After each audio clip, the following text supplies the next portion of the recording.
The forest held its breath as the Buddha walked among ancient trees, his presence commanding the silence around him. Disciples followed closely, their hearts eager to receive wisdom from their revered teacher. Their footsteps light upon the earth. The Buddha stopped at a clearing, the ground shaded by a grand banyan tree, its roots like veins. He sat in quiet grace, motioning the disciples to sit and join him in the profound stillness of the forest. The disciples settled around him, their breaths aligning with the rhythmic tranquility of the natural surroundings enveloping them. "My beloved disciples," the Buddha began, his voice soft yet resonant, carrying peace like a whisper carried on the wind. "The forest speaks, though its language is unfamiliar. It teaches us the beauty of silence and the depth of reflection." He gestured to the canopy above, where sunlight filtered softly, dappling the ground with light and shadow. "Observe how the sun moves among the leaves. It does not argue with the branches for space to shine." One disciple, whose name was Ananda, raised his hand timidly and spoke with earnest curiosity. "Master, what is the significance of silence?" The Buddha turned his gaze to Ananda, his eyes glimmering with compassion and a hint of serenity. "Silence," he said, "is not the absence of sound. Silence is the presence of awareness, untouched by the noise of the restless mind." Buddha nodded and said, "Then why do you cling to control over the future, which unfolds beyond your sight?" The disciples looked at one another, their brows furrowed, pondering the weight of his words. Buddha pointed to a tree swaying gently in the breeze. "Do not fight the waves of thought," he said. "Sit as a witness to the ebb and flow. Let them rise and fall naturally." He continued, pointing towards the roots of the banyan tree, visible as they grasped the soil like steady hands. "This tree remains unmoved in storms because its roots are deep and firm. Anchor your mind in awareness."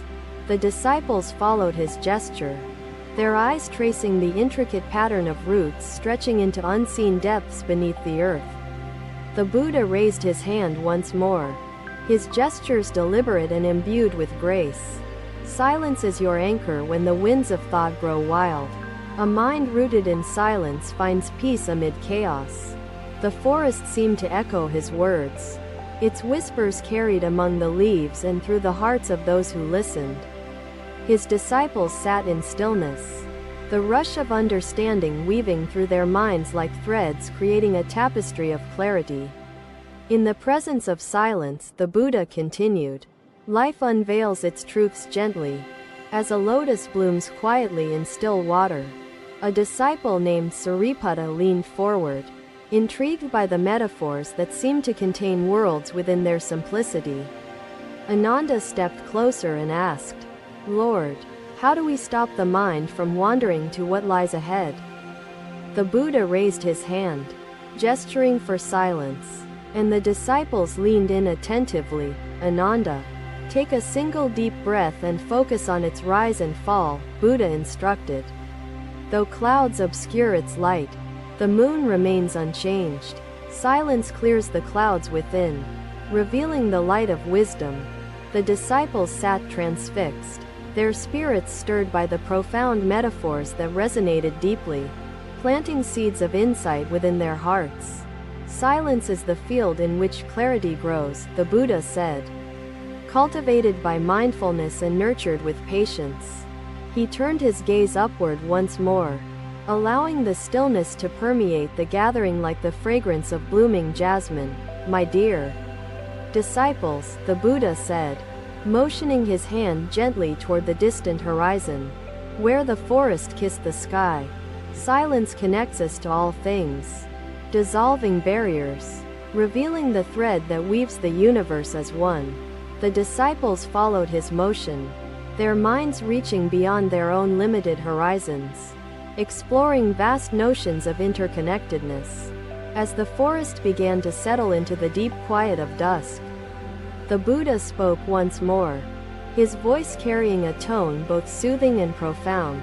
"In silence, you will meet your truest self, beyond the noise of ego." Beyond the illusions of identity, the disciples closed their eyes, letting the words find space in their hearts.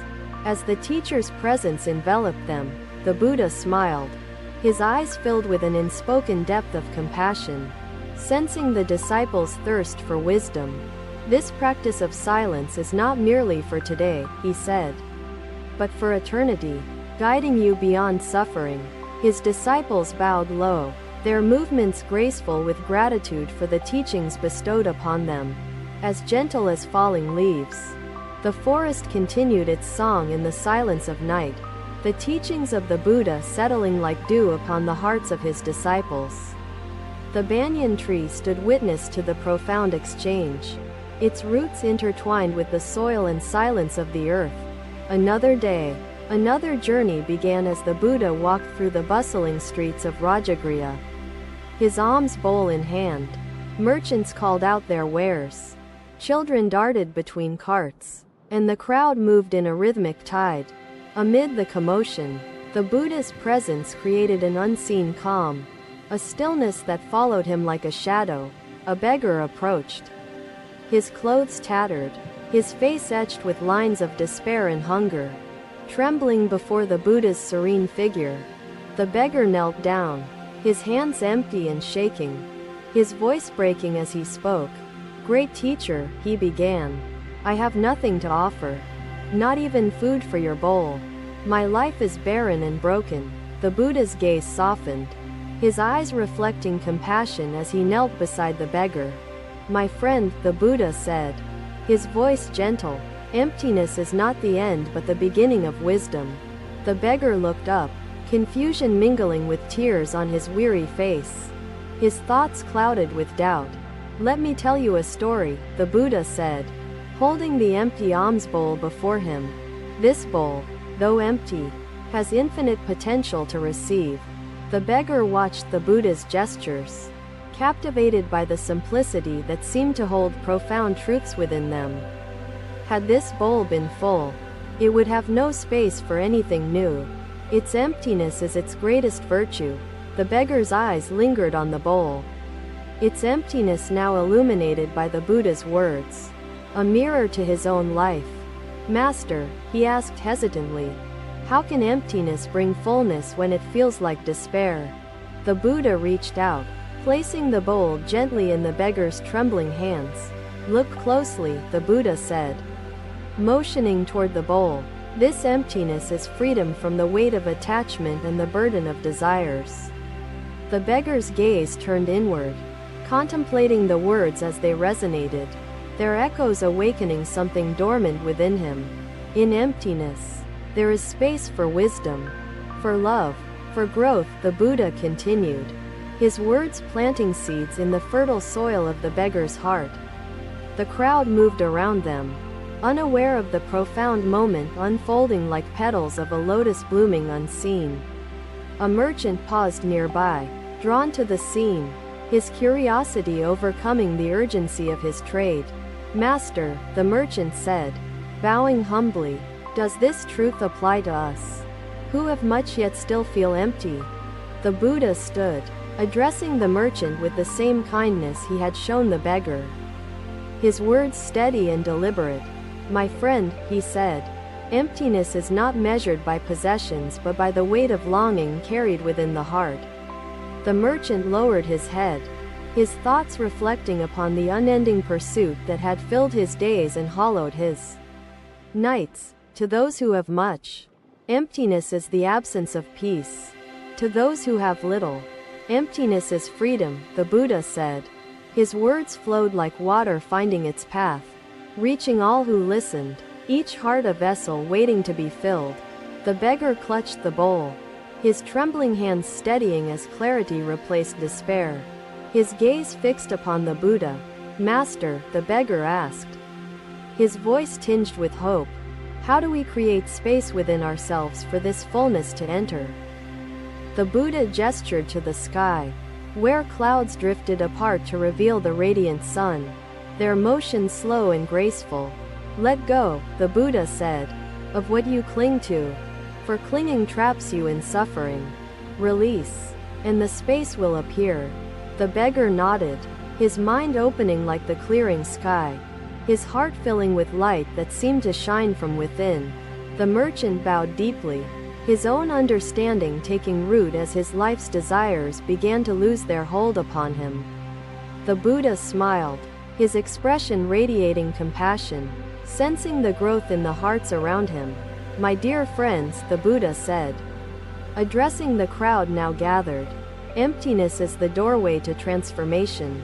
It is the gift of renewal." His words carried through the marketplace, touching ears and hearts alike, their resonance timeless and universal. The beggar stood, his spirit lifted, his emptiness now a space ready to be filled with wisdom and purpose. The Buddha turned to continue his journey, the alms bowl in his hand, the lessons shared like seeds scattered upon fertile ground. As he walked, the crowd parted, their eyes lingering on his figure, their minds contemplating the truths revealed. Another day, another life touched by the profound simplicity of the Buddha's teachings. The journey continuing toward enlightenment. Another day, another lesson unfolded as the Buddha stood beside a lotus pond, the morning sun reflecting on its surface. His disciples gathered around him, their curiosity piqued by the serene beauty of the pond and their teacher's tranquil presence. The air carried the faint fragrance of lotus blossoms, mingling with the hum of bees and the songs of birds.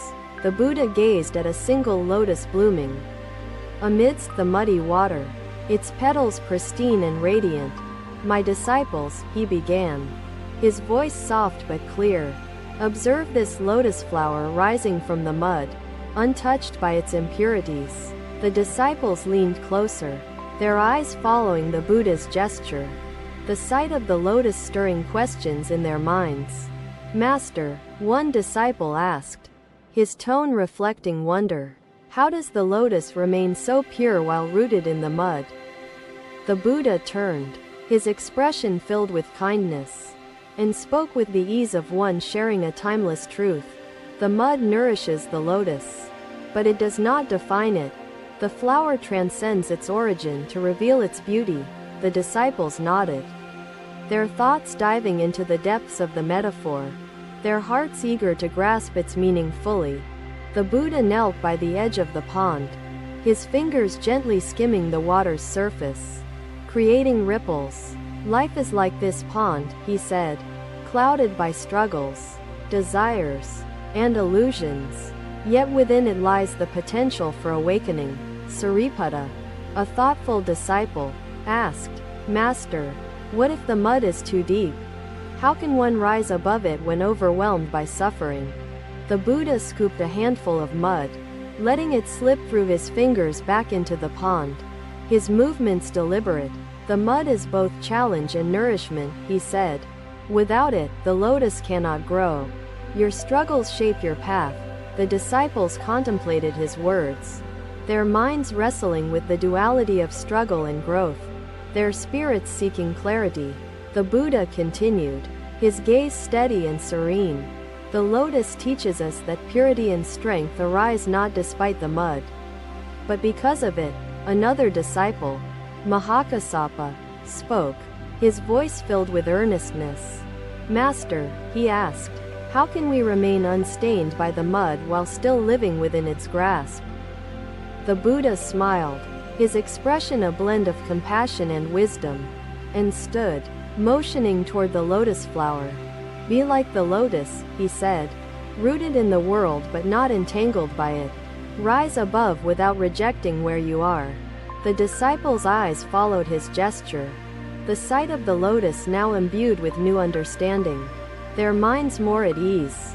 The Buddha continued, "Your practice is the stem, carrying you upward, steady and unwavering, toward enlightenment." The sun climbed higher, its light dancing on the pond's surface, illuminating the flowers in their quiet splendor. The Buddha's voice flowed like the water beneath the lotus leaves, calm and steady, reaching each heart present. "Remember," he said, "it is not the absence of mud but your relationship with it that determines your growth." The disciples sat in silence, their breaths synchronized with the stillness of the pond, their hearts absorbing the teachings like soil absorbing rain.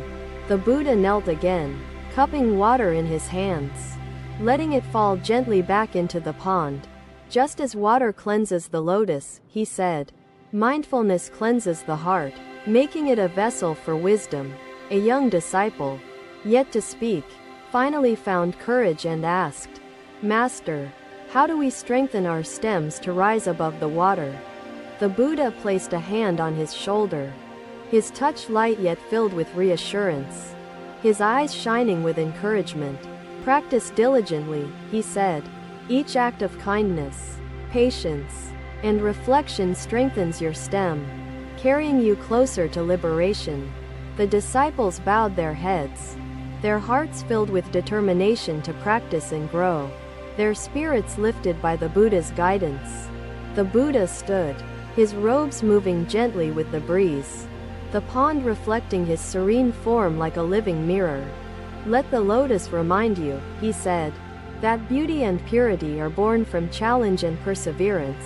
As the day unfolded, the disciples dispersed, their minds alive with contemplation, their hearts echoing the wisdom of the lotus. The Buddha remained by the pond for a while, his gaze fixed on the flowers, his presence as calm as the still water. Another day, another truth revealed, another journey toward awakening begun under the patient watch of the lotus. Understand the shadow, and it ceases to obscure your vision. Subhuti bowed deeply, expressing gratitude for the Buddha's teachings. Thank you for watching. Buddha's teachings are always with you. Subscribe to our channel and we will see you in the next video.